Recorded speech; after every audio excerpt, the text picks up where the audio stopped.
ఓం శాంతి. ఈరోజు Avyakt Bapdada Murli. Date 8th September 2024. Revise course date 15/12/2001. Murli headline: ఏకవ్రతగాయి పవిత్రత యొక్క ధారణ ద్వారా ఆత్మీయతలో ఉంటూ మనసా సేవ చేయండి. ఈరోజు ఆత్మీక తండ్రి నలువైపులా ఉన్న ఆత్మీక పిల్లల ఆత్మీయతను చూస్తున్నారు. పిల్లలు ప్రతి ఒక్కరిలో ఆత్మీయత యొక్క ప్రకాశం ఎంత ఉంది అని చూస్తున్నారు. ఆత్మీయత అనేది నయనాల ద్వారా ప్రత్యక్షమవుతుంది. ఆత్మీయత శక్తి గల ఆత్మ సదా నయనాల ద్వారా ఇతరులకు కూడా ఆత్మీక శక్తిని ఇస్తుంది. ఆత్మీక చిరునవ్వు ద్వారా ఇతరులకు కూడా సంతోషాన్ని అనుభూతి చేయిస్తుంది. వారి నడవడిక, ముఖం ఫరిస్తాల వలె డబల్ లైట్గా కనిపిస్తాయి. ఇలాంటి ఆత్మీయతకు ఆధారం పవిత్రత. ఎంతెంత మనసు, మాట, కర్మల్లో పవిత్రత ఉంటుందో అంతగానే ఆత్మీయత కనిపిస్తుంది. బ్రాహ్మణ జీవితానికి శృంగారం పవిత్రత. పవిత్రతయే బ్రాహ్మణ జీవితానికి మర్యాద. కనుక బాప్దాత పిల్లల ప్రతి ఒక్కరి పవిత్రత యొక్క ఆధారంపై ఆత్మీయతను చూస్తున్నారు.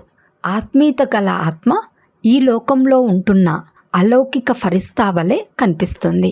మా సంకల్పాలు, మాటల్లో ఆత్మీయత ఉందా అని మిమ్మల్ని మీరు చూసుకోండి, చెక్ చేసుకోండి.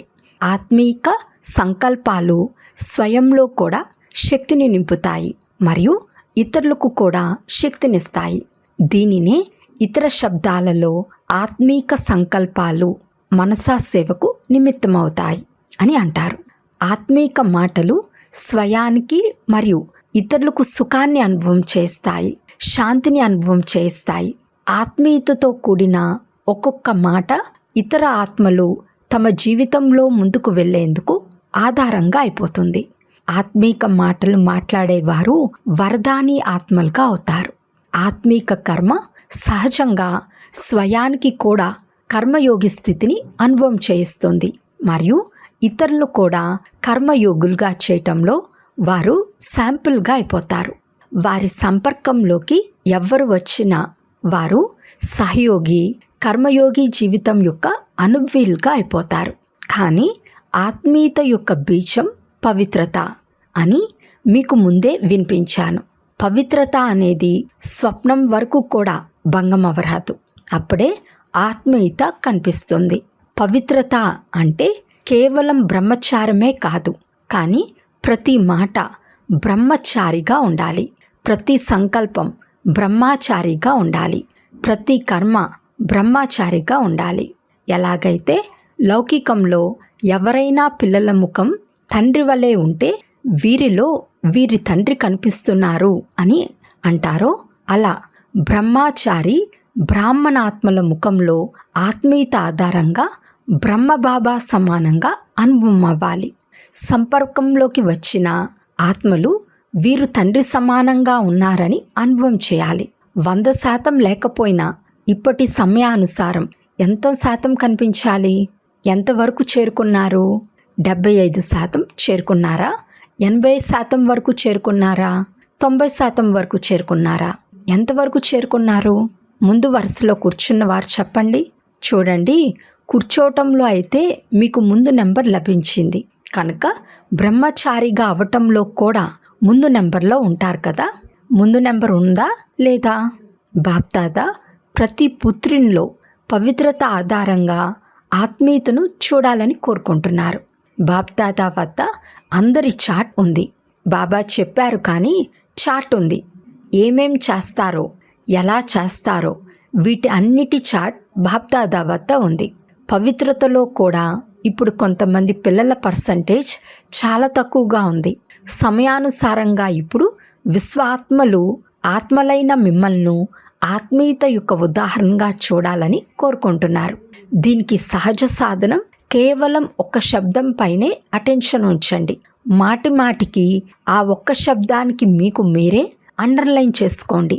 ఆ ఒక్క శబ్దం ఏకవ్రత భవ.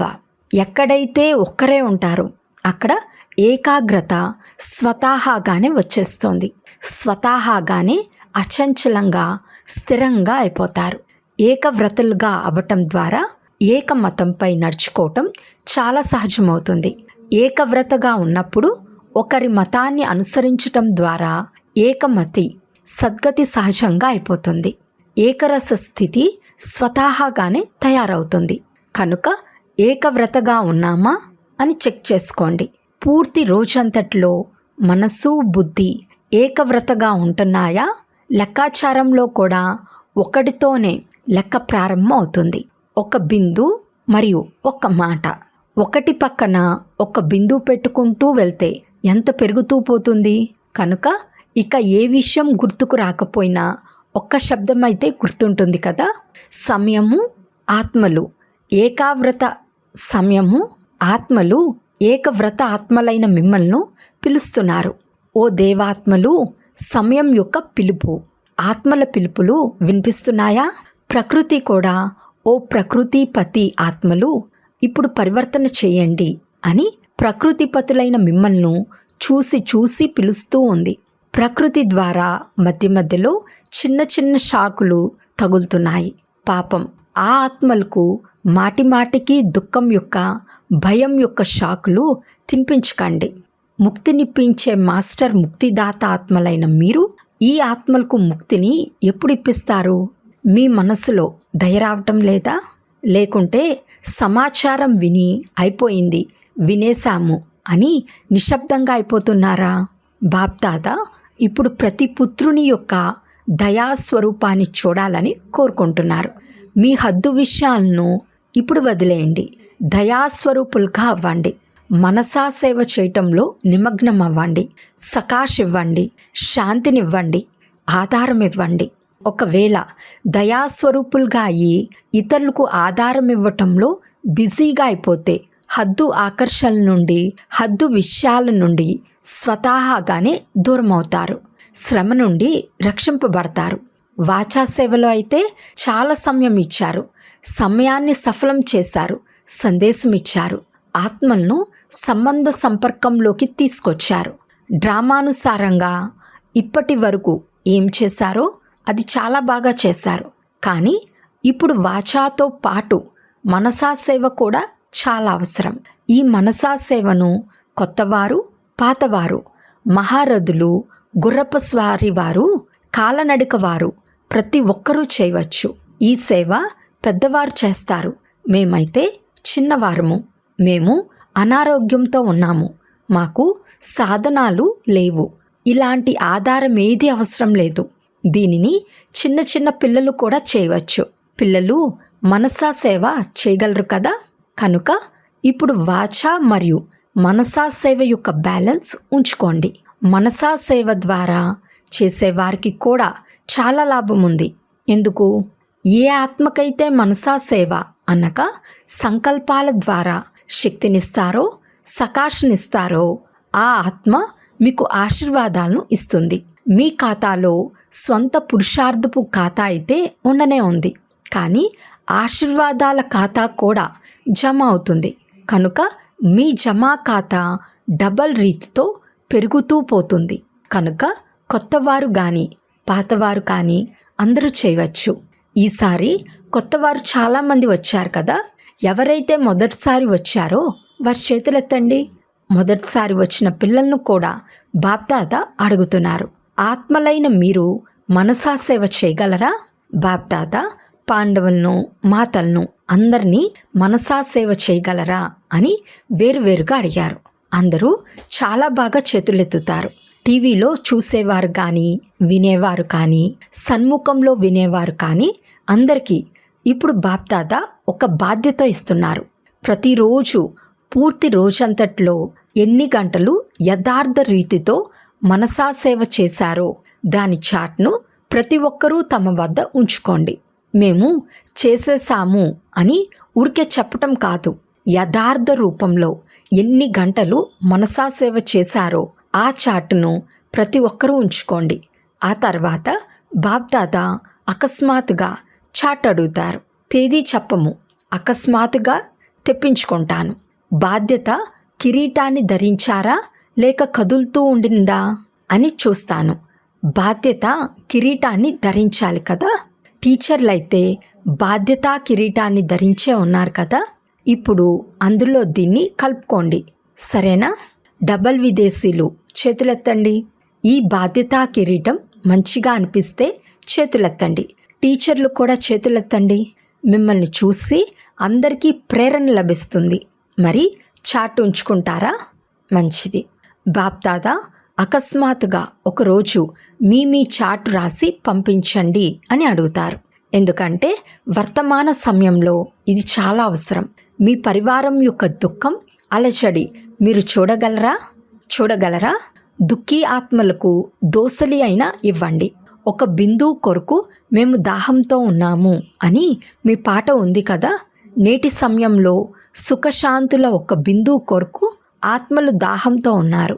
సుఖశాంతులు అనే అమృతం యొక్క ఒక బిందువు లభించటం ద్వారా కూడా వారు సంతోషపడిపోతారు. సమయం మీకోసం ఎదురు చూస్తోంది అని బాప్దాదా మాటిమాటికి వినిపిస్తూ ఉంటారు. బ్రహ్మబాబా ఇంటి ద్వారాన్ని తెరిచేందుకు వేచి ఉన్నారు. ప్రకృతి తీవ్ర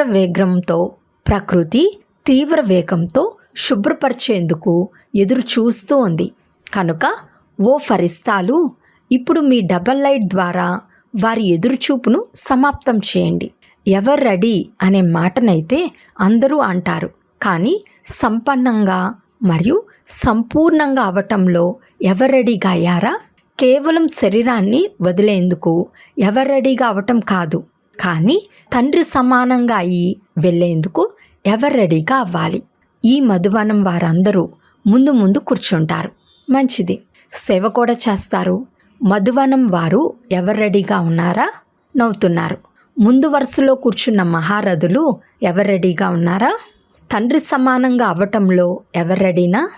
ఇలా తయారై వెళ్తే అడ్వాన్స్ పార్టీలోకి వెళ్తారు.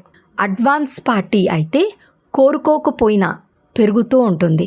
వాచ మరియు మనసా సేవ యొక్క బ్యాలెన్స్లో బిజీగా ఉంటే ఆశీర్వాదాలు చాలా లభిస్తాయి.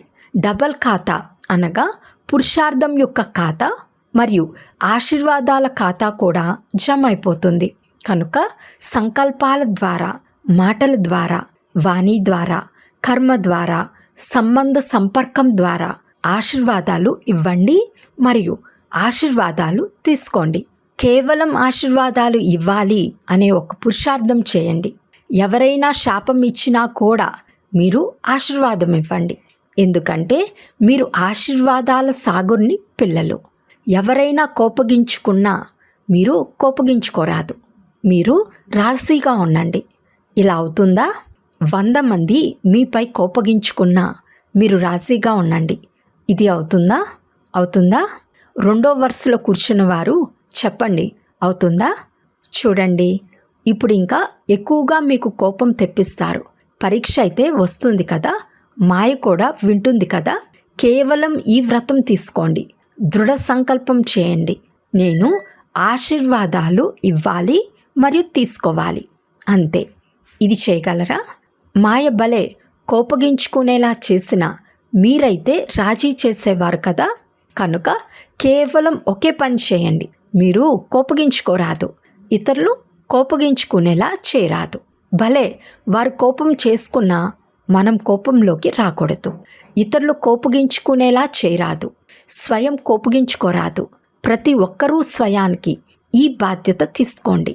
వీరు చేస్తున్నారా, వారు చేస్తున్నారా అని ఇతరులను చూడకండి. మనం సాక్షిగా ఈ ఆటను చూసేవారం. కేవలం రాజీగా ఉంటే ఆట మాత్రమే చూస్తారా? కోపం యొక్క ఆట కూడా మధ్య మధ్యలో చూడాలి కదా. కానీ ప్రతి ఒక్కరూ మిమ్మల్ని మీరు రాజీగా ఉంచుకోండి. మాతలు, పాండవులు ఇలా చేయగలరా? బాప్దాదా దృశ్యం చూస్తారు. బాప్దాదా వద్ద చాలా పెద్ద టీవీ ఉంది. ఏ సమయంలో ఎవరేం చేస్తున్నారు అని ప్రతి ఒక్కరిని చూడగలరు. బాప్దాదా చూస్తారు కానీ చెప్పరు, మీకు వినిపించరు. ఇకపోతే చాలా రంగులు చూస్తారు. దాచిపెట్టుకుని ఏమేం చేస్తారో అది కూడా చూస్తారు. పిల్లల్లో చతురత కూడా చాలా ఉంది కదా. చతురత చాలా ఉంది. ఒకవేళ బాప్దాదా పిల్లల చతురత గురించి వినిపిస్తే అది విని మీరు కొద్దిగా ఆలోచనలో పడిపోతారు. అందుకే వినిపించరు. మిమ్మల్ని ఆలోచనలో ఎందుకు పడేయాలి? కానీ చాలా తెలివితో చేస్తారు. ఒకవేళ అందరికంటే తెలివైన వారిని చూడాలంటే బ్రాహ్మణులోనే చూడాలి. కానీ ఇప్పుడు ఎందులో తెలివైన వారిగా అవుతారు? మనసా సేవలో అవ్వండి. ముందు నెంబర్ తీసుకోండి, వెనక ఉండిపోకండి. ఇందులో ఏ కారణాలు చెప్పలేరు. సమయం లభించదు, అవకాశం లభించదు, ఆరోగ్యం సరిగ్గా లేదు, మిమ్మల్ని ఎవరూ అడగలేదు, ఇలాంటి కారణాలేవి ఉండవు. అందరూ చేయగలరు. పిల్లలు పరిగెత్తే ఆట ఆడరు కదా, ఇప్పుడు ఇందులో పరిగెత్తండి. మనసా సేవలో పరుగు తీయండి. మంచిది. కర్ణాటక వారి టర్న్. కర్ణాటక వారు ఎవరైతే సేవలో వచ్చారో వారు నిలబడండి. ఇంతమంది సేవ కోసం వచ్చారు. మంచిది.